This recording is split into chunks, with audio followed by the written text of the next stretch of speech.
If you look strictly at the numbers in your bank account, you might feel like you are doing better than your grandparents. But if you look at your life, you know something is fundamentally broken.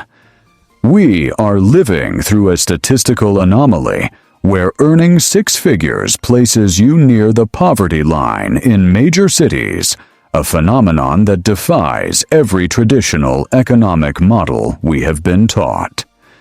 The data suggests we aren't in a recovery, but rather in a silent depression that is mathematically worse than the 1930s, yet hidden behind a veil of manipulated government metrics. Before we dismantle the illusion of the modern economy and expose the mathematical impossibility of the American dream, please engage with this content by liking and commenting, as the algorithm actively suppresses this kind of financial truth.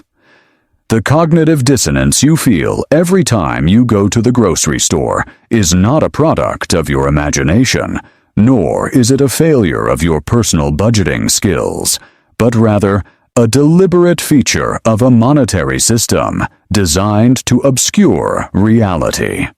When the government and media tell you that inflation is cooling and the economy is robust, they are relying on a set of metrics that have been systematically altered over the last 40 years to paint a picture of stability that simply does not exist. To understand why you feel poor despite making money, we have to look at the Consumer Price Index, or CPI, which is the standard yardstick for measuring inflation. But what most people don't realize is that the CPI of 2025 is a completely different formula than the CPI of 1980. If we were to measure inflation today using the same methodology we used 40 years ago, we would not be seeing the comfortable 3% or 4% figures reported on the news, but rather a terrifying double-digit reality that has been compounding for decades.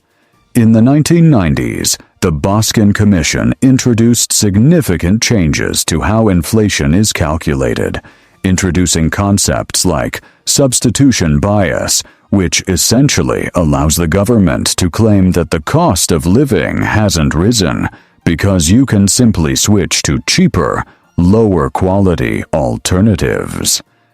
If the price of steak skyrockets, the index assumes you will buy hamburger. If hamburger becomes too expensive, it assumes you will eat chicken, and this logic effectively erases the decline in your standard of living from the official data record. This statistical sleight of hand creates a divergence between the reported economy and the experienced economy, leading to a situation where the GDP goes up, stock markets hit record highs, but the average citizen's purchasing power collapses in real time. This is why we can have a strong economy on paper, while food banks are seeing record lines and homelessness is spiking in the wealthiest zip codes in the country. A paradox that can only be explained by acknowledging that the measuring stick itself is broken. When we strip away the manipulated data and look at raw purchasing power, the comparison between the Great Depression of the 1930s and our current economic environment becomes deeply disturbing and scientifically undeniable. In 1930, at the absolute depth of the worst economic collapse in history, the average home price in America was roughly $3,900, while the average annual income was roughly $300, creating a price-to-income ratio of 3-to-1. This means that during the Great Depression, a single worker could pay off a family home with just 3 years of gross salary, a feat that is statistically impossible for the vast majority of Americans today. In 2025, The median home price hovers around $430,000, while the median income sits near $50,000, creating a ratio of nearly 9 to 1, meaning housing is effectively 3 times more expensive today than it was when soup lines stretched around city blocks. This degradation of purchasing power is not limited to housing, but extends to every critical sector of human survival, including transportation, where the cost of a new vehicle has moved from roughly 45% of an annual salary in the 1930s to nearly 100% of a median salary today. We have normalized a reality where it takes an entire year of labor just to purchase the machine that takes you to work, creating a cycle of indentured servitude that is disguised as modern consumer convenience. The standard counter-argument is that we have more technology and amenities today, which is true, but economic prosperity is not measured by the number of pixels on your screen, but by your ability to secure basic shelter and food without falling into debt. This brings us to the myth of the $100,000 salary, a benchmark that was once the gold standard of success, but has now become the new poverty line for families living in metropolitan areas. If we break down the mathematics of a 6-figure income, the illusion of wealth evaporates almost immediately upon receiving the paycheck, starting with the federal and state tax burdens that strip away nearly a third of that income before it ever hits your bank account.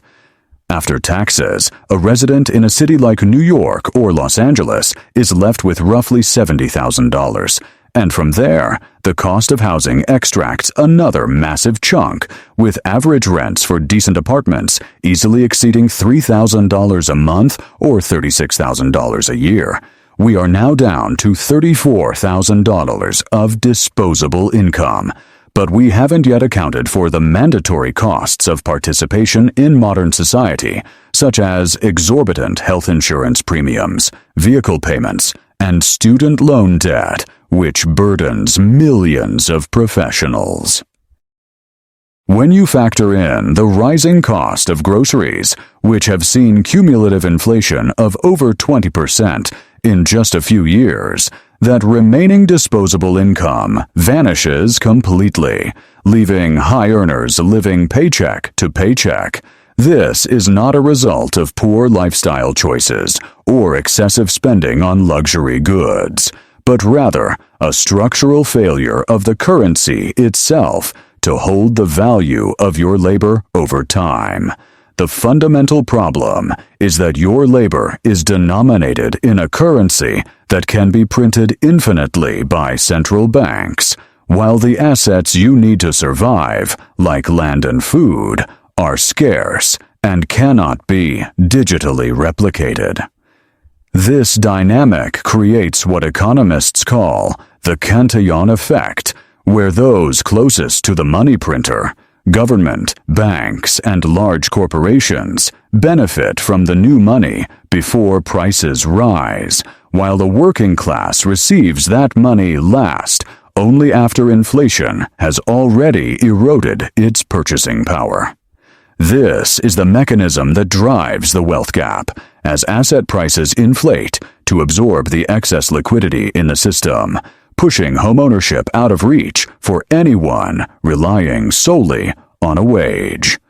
We are witnessing the death of the American middle class, not through a sudden dramatic crash, but through a slow, grinding erosion of value that forces families to run faster and faster just to stay in the same place.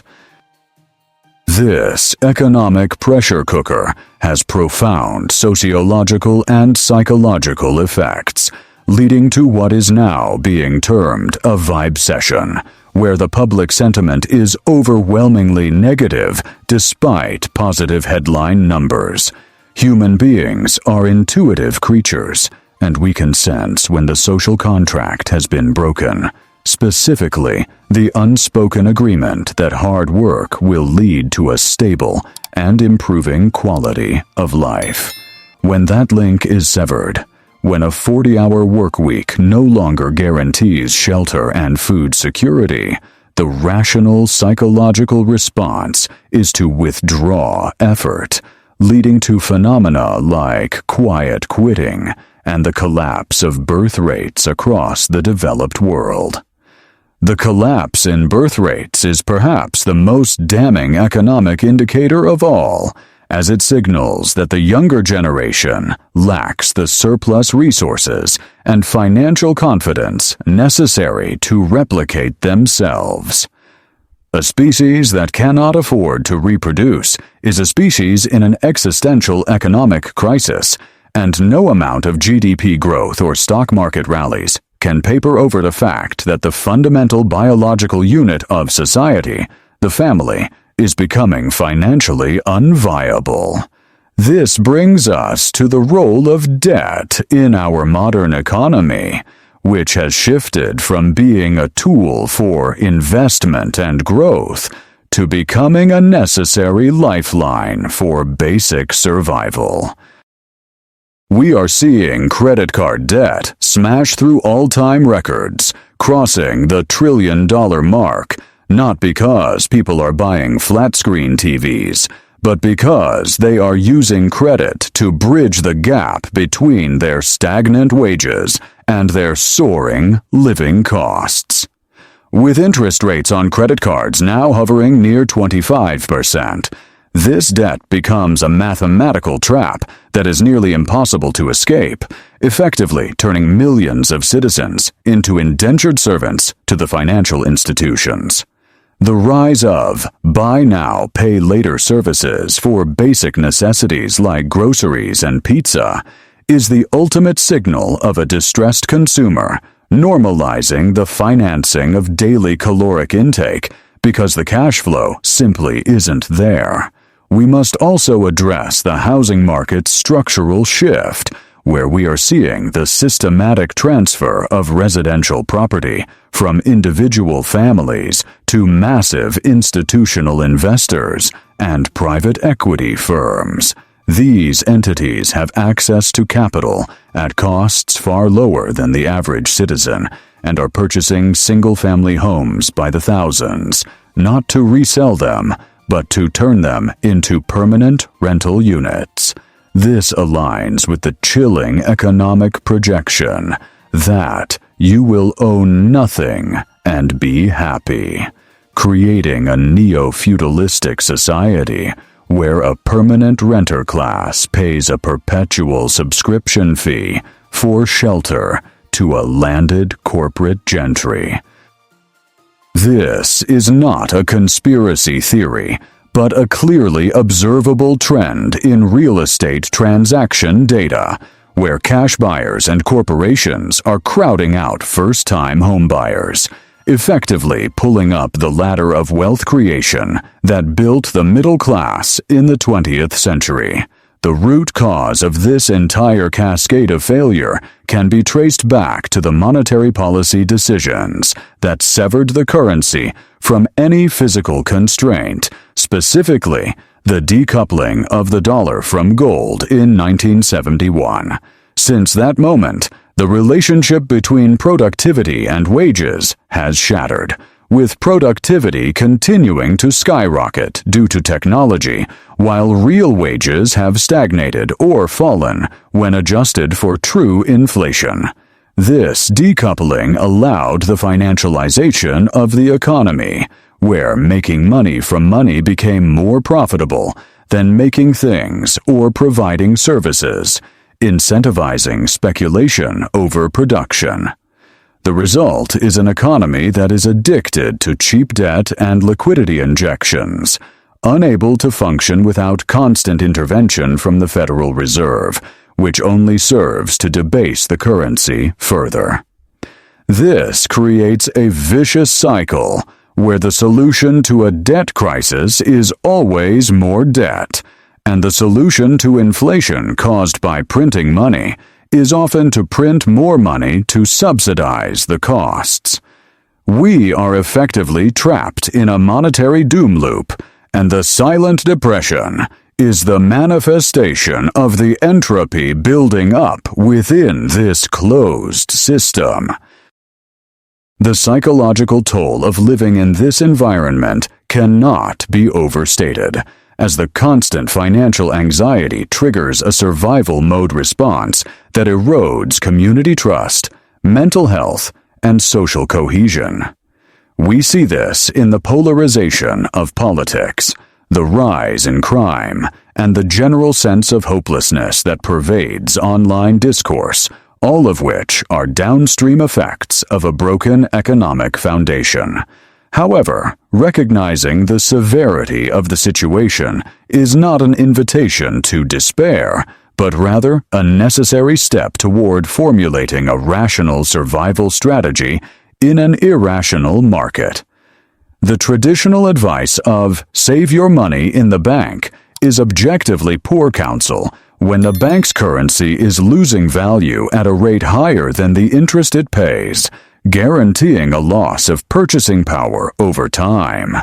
The logical conclusion is that one must exit the system of fiat currency storage and move into assets that have a finite supply and cannot be diluted by legislative decree or central bank policy. This explains the historical resilience of gold and silver, which have maintained their purchasing power over millennia, and the modern rise of decentralized digital assets, which seek to solve the problem of infinite supply through mathematical scarcity.